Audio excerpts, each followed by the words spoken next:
Yesterday we left the AARC after doing all our back-to-back testing with the whole 18 cars. That night we cut them back to our top 6 finalists, 2 from each category, the over $100,000, less than $100,000 and the best mid-size utes. We hit the highway, 450 k's, get out of town to the western deserts of Victoria. Today we've come up through Wyperfeld National Park, through sandy tracks, lots of ruts, dunes, really put these cars to the test. Our assessors have been switching from one car to the next, so we're driving all these cars in a day over all the different conditions. It's really good fun, having a great time out here and really learning a lot about the way these cars perform. Coming up through some of that dune country, the tucker truck with a trailer behind it was really struggling. We had to recover it and pull it over some of the hills. So we sent him on while we come back down through this loop. We've been testing the cars over real harsh corrugations. Let's see what some of the guys have had to say on the run through that desert. All right, the 300 series, well, we're on these corrugated sandy tracks, and really this is where the cruiser shines. You know, you hear that saying, and sorry to sound cheesy, this is cruiser country, and it sort of makes sense because the 300 isn't really putting a foot wrong at all. It rides really well in these conditions. The suspension's very well set up. It's dialed in really nicely for this sort of terrain. You got power on tap with that V6 twin turbo. That 10-speed auto is just making absolutely short work of this. You know, we're not going too hard, but it feels like I could push this vehicle harder in these conditions and it'd just eat it up for breakfast. Yeah, just in the Y62 patrol here, coming through some sandy tracks, and after getting out of the dual cab utes, which are really bumpy and choppy through this stuff, the patrol is luxury. Like any heavily trafficked sandy tracks, there's a lot of potholes and ruts and dumps through this track, and it's just independent suspension on this car, just soaks it up.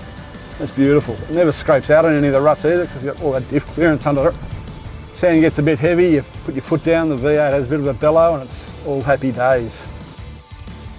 So we're driving along here on this sandy track in the Toyota Prado, and I've got to say it's doing it really easy. Just poking along, nice low revs in really soft sand. Not a problem at all. Plenty of torque down low. The transmission holds onto gears nicely, it doesn't want to kick down all the time. One thing I will say though, the front end damping feels quite soft. You get into some bumpy sections like we're coming up to here, and the front end bounces up and down quite a bit.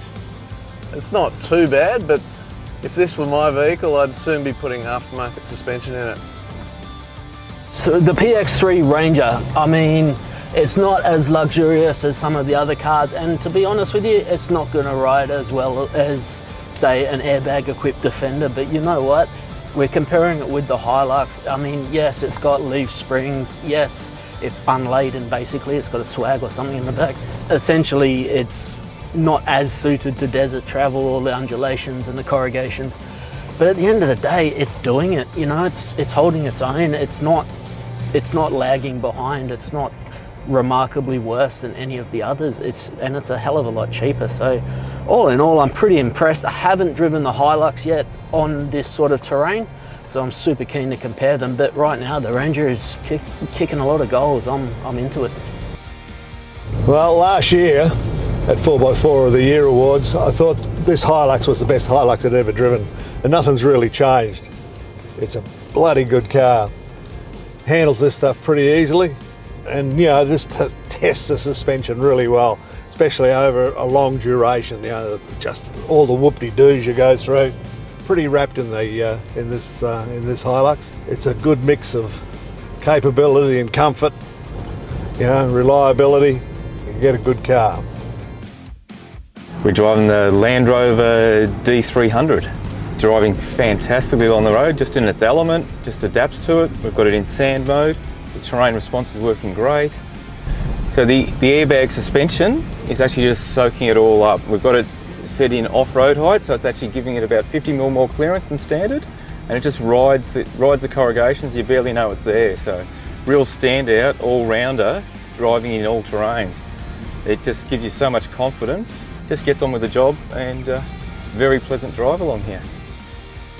Now we're heading back to camp, have some dinner, sit around the campfire, maybe enjoy a beer, and we'll talk about how these cars performed and what we thought of them all.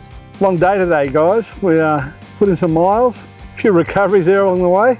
So it wasn't the cars we were recovering? No, we didn't have to recover any of ours, thankfully. No, I thought Our one's stood up pretty well. There's some really soft, hot sand out there, so it did put them to the test. A lot of whoop-de-doos. Yep. That, it causes, work the suspensions really hard. So you really got an idea of what the suspensions were doing and the good and the bad and the ugly. Yeah, there's a bit of everything. Like some of those tracks today could be anywhere up through South Australia into the NT or whatever, Western Queensland. Or even on a chopped up beach, somewhere on the coast. Similar sort of stuff. Beaches like that in Western Australia. That was a brilliant route to really test these vehicles, and I think we came up with some good conclusions. Let's start, we'll go right through all the cars. We'll start with the double cab utes. We'll start with the Ranger XLT.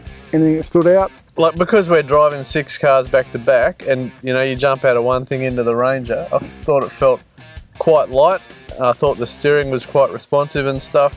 Thought the ride quality was superb. It was only in some of the rougher stuff where the front end sort of felt a little bit wanting. Bit of fading through the corrugations. He's losing it a bit in the front. But, Yeah, I mean, it got fairly warm today as well. I saw 40 on one of the... the shocks would have been working and all, but I thought it handled it pretty well overall.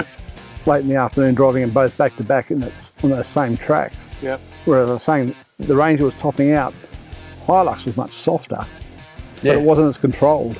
It was almost bottoming out, but it never topped out. Yeah, it didn't have that banging sound as you top out. Yeah. I think the Ranger puts its power down better than the Hilux in all conditions. It's more compliant in the rear, for sure. And I think that Australian development that's been in that platform all the time on it actually shows in that today. Yeah. It's more for our market. Really shows too that we've got the 2 top utes in the segment here. Without a doubt. Yep. And they're so close to each other. Yeah. A couple of things on that Hilux though.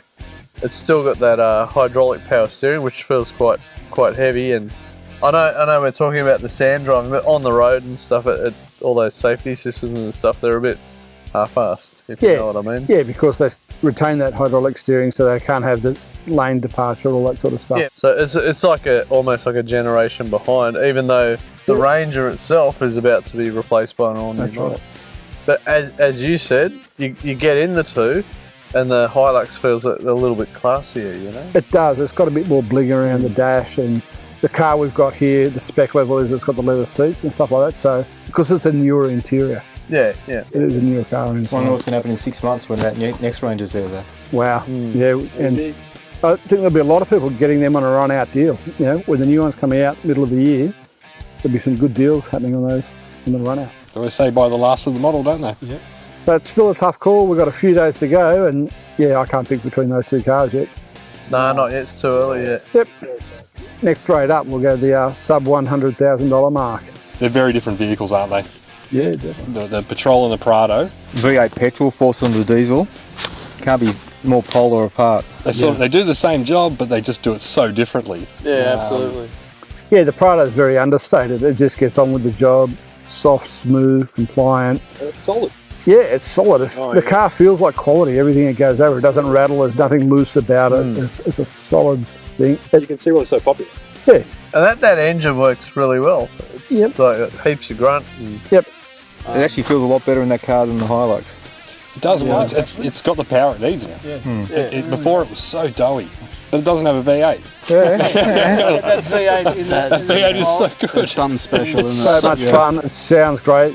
When you got the foot down to the floor going up those sand dunes, it's just like, come on, give me some more. Yeah. When you're asking to do more, the traction control calibrations in it today, it did struggle on some of those sands. It had to work pretty hard to get through some of those, which I didn't expect it to do. It was fantastic, and like you put your boot in it and off the thing goes like nothing else. But there was a couple of scenarios today where it did some weird sort of stuff, no matter whether I was in sand mode with the rear diff lock in or off or whatever. And it just wasn't too happy on some of the hills, and it would lose revs and some strange little things. I thought the ride was pretty good. Oh yeah. And it never scrapes out. Like the ground clearance is phenomenal with that car for a standard car. Yeah, I really enjoyed driving it through there today. Really, it's a big vehicle. It should be up in another class, but its value for money package is so good. It's a sub $100,000 car. We got the top spec model. It's still not $100 grand, so that's a big part of that vehicle is its value for money. Yeah. Compared to the 2 cars we've got in the 100 grand and more. It'd give both of those a run for its money, I think. Definitely, it would. It's right up there, isn't it? Yeah. 100 grand, we've got the Defender and the Land Cruiser there. Who would have thunk it, eh? 120. Defender, Yeah, 100 grand 100 plus. grand Defender. it's twice the price of the old 110 when it departed the market. Well, But it's twice the car. Depends on how you look at it. Yeah. Probably 3 times in some people's eyes. Yeah. but when you go back to our judging, what we're actually here judging for, it's got the best tyres out of any of the 6 cars here, the most suited out of the factory for it. Its off-road modes were sensational. Absolutely. The suspension worked through everything, you know. And that engine is phenomenal, and it's got all this grunt, but it uses hardly any fuel. 300 odd horsepower that diesel motor is, isn't it? You know? And you wouldn't think it's a diesel for how quiet it is. And it's so revvy too. It's just it's a good thing. The whole car doesn't put a tyre wrong. It's just magic everywhere. And even, sometimes we've said those modern Land Rover interiors are so complicated and stuff. Compared to the Land Cruiser, I don't think it is. They've simplified a lot on that car. The latest update in that systems and that, it's got CarPlay, which they didn't have for years. It's actually It's kind of intuitive. Sort of once you figure it all out, it's like this makes a lot of sense. That's the key, once you figure it out. Like when I first got in it, I was like, oh, how do I do this? Oh, where do you get to that? And once someone's showing you or whatever, it's like, oh, that's really It simple. makes a lot of sense. Yeah, like the dual functioning dials and stuff like that. Yeah, once you learn it, It's different, but it works really well. Yeah, leave it in auto and it gets on with the job. yeah. Whereas the Land Cruiser's got lots of buttons for so many different things. And, to me, it's all too much. And I think also some of it's just basic. If you leave it in anything wrong, if you had it in a mode, it'll drive and sort itself out. If you leave a centre diff lock in some of these cars in, it wouldn't do it. It'd be binding up. It would get wind up.